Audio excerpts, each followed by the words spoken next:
Mr. Niels, I'm at a loss as to how we could announce it to the American people and not have the Soviets know about it. Well, in fact, Colonel North, you believed that the Soviets were aware of our sale of arms to Iran, weren't you? We came to a point in time when we were concerned about that. Since our adversaries know about covert operations, the only people fooled are the American people. But consent is the very heart of our constitutional system. How can people judge what they do not know, or what they are told falsely? It's something troubling Americans these days. All the neighborhoods around here, if we get to talking about politics, they used to talk about the bureaucrats. You know, used to talk just about politicians, they're kind of slick people, just like used car salesmen or what else have you. Lawyers get thrown into that whole pack, too. Now they're talking about the liars. That's what I hear all the time. Well, the liars are at it again, you know. We do live in a democracy, don't we? We do, sir. Thank God. In which it is the people, not one Marine lieutenant colonel, that get to decide the important policy decisions for the nation. Yes. It isn't the first time that men who express reverence for democracy in public have violated the values of democracy in practice. The secret government is an interlocking network of official functionaries, spies, mercenaries, ex-generals, profiteers, and super patriots who, for a variety of motives, operate outside the legitimate institutions of government. Presidents have turned to them when they can't win the support of the Congress or the people, creating that unsupervised power so feared by the framers of our Constitution. Just imagine that William Casey's dream came true. Suppose the enterprise grew into a super-secret, self-financing, self-perpetuating organization. Suppose they decided on their own to assassinate Gorbachev or the leader of white South Africa. Could a president control them? And what if he became the enterprise's public enemy number one? Who would know? Who would say no?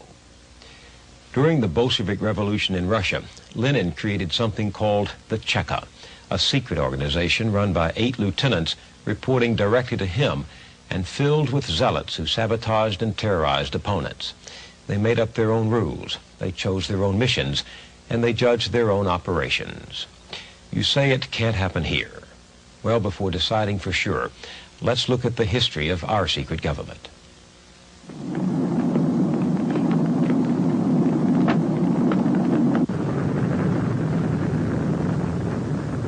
World War II was over.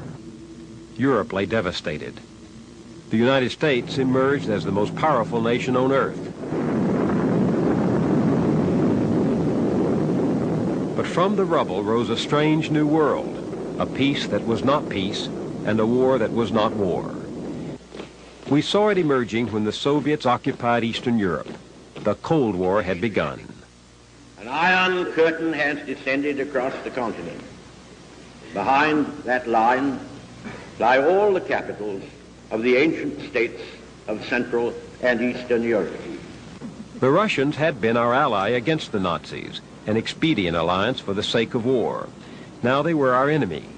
To fight them, we turned to some of the very men who had inflicted on humanity the horrors of Hitler's madness. We hired Nazis as American spies. We struck a secret bargain with the devil. One that I know real well is Klaus Barbie. He was wanted by the French as their #1 war criminal. And somehow we employed a man like that as a very secretive informant. Erhard Dabringhaus was employed in the U.S. Army Counterintelligence Corps and assigned to work with Nazi informants spying on the Russians. One of them was Klaus Barbie, the Butcher of Lyon, who had tortured and murdered thousands of Jews and resistance fighters. During the time I learned that Barbie was really such a brutal murderer, I reported this to my headquarters and I thought I was going to get a promotion. I thought there was a big picture of a deal I had here, you know. And the answer was, Dabringhaus, keep quiet until he's no longer useful, then we'll turn him over to the French.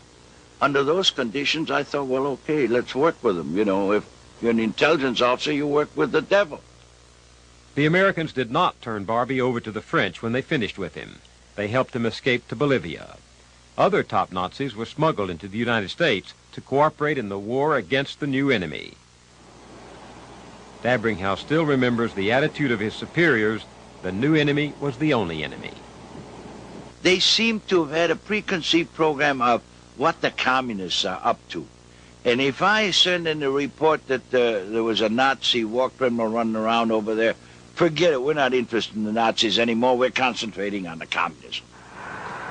So began the morality of the Cold War. Anything goes. The struggle required a mentality of permanent war, a perpetual state of emergency. And it meant a vast new apparatus of power that radically transformed our government. Its foundations were laid when President Truman signed into law the National Security Act of 1947. Now, that National Security Act of 1947 changed dramatically the direction of this great nation. It established the framework for a national security state.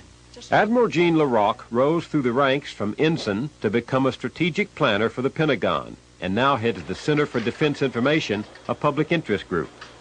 The National Security Act of 47 gave us the National Security Council.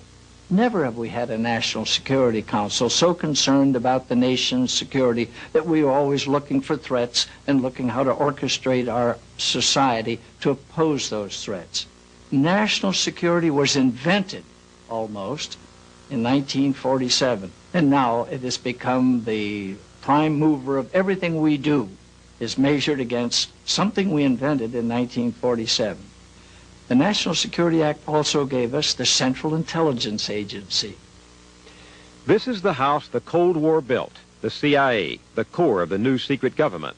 Its chief legitimate duty was to gather foreign intelligence for America's new role as a world power. Soon it was taking on covert operations, abroad and at home. As its mission expanded, the CIA recruited adventuresome young men like Notre Dame's All-American Ralph McGehee. I look back to the individual that I was when I joined the agency. I was a dedicated Cold Warrior who felt the agency was out there fighting for liberty, justice, democracy, and religion around the world. And I believed wholeheartedly in this.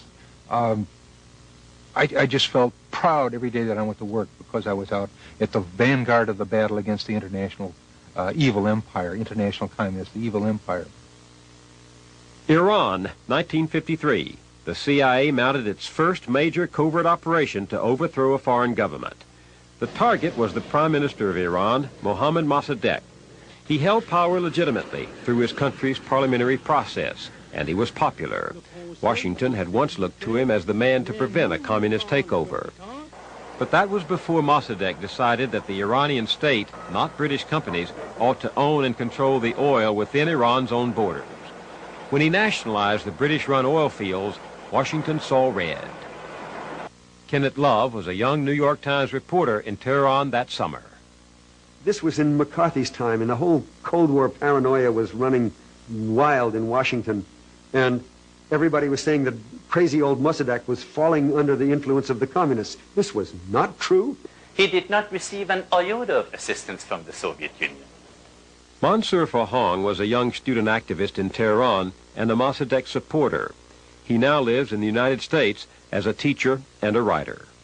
In those days, in early 50s, the idea of an independent, neutral state was not at all acceptable to either the West, either the United States or the Soviet Union. Mossadegh was the victim of this East-West rivalry. The Secretary of State, John Foster Dulles, and his brother Alan, director of the CIA, decided with Eisenhower's approval to overthrow Mossadegh and reinstate the Shah of Iran. Kenneth Love recalls the work of one American agent named George Carroll. He was the one that paid the money to the street gangs. He was the one that invented the idea that make everybody identify himself as a Shah's partisan, so therefore the opposition will not be able to group in the streets. That was why everybody in a vehicle and anything else had to put a Shah's picture in the windshield and put the headlights on. And that you had to do, or you would have your windshield clubbed in and be dragged out and beaten up and killed or whatever.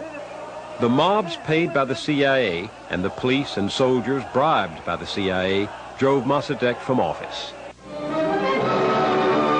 Crown Prince Abdullah greets the Shah as he lands at Baghdad airport after a 7-hour flight from Rome. The King of Kings was back in control and more pliable than Mossadegh.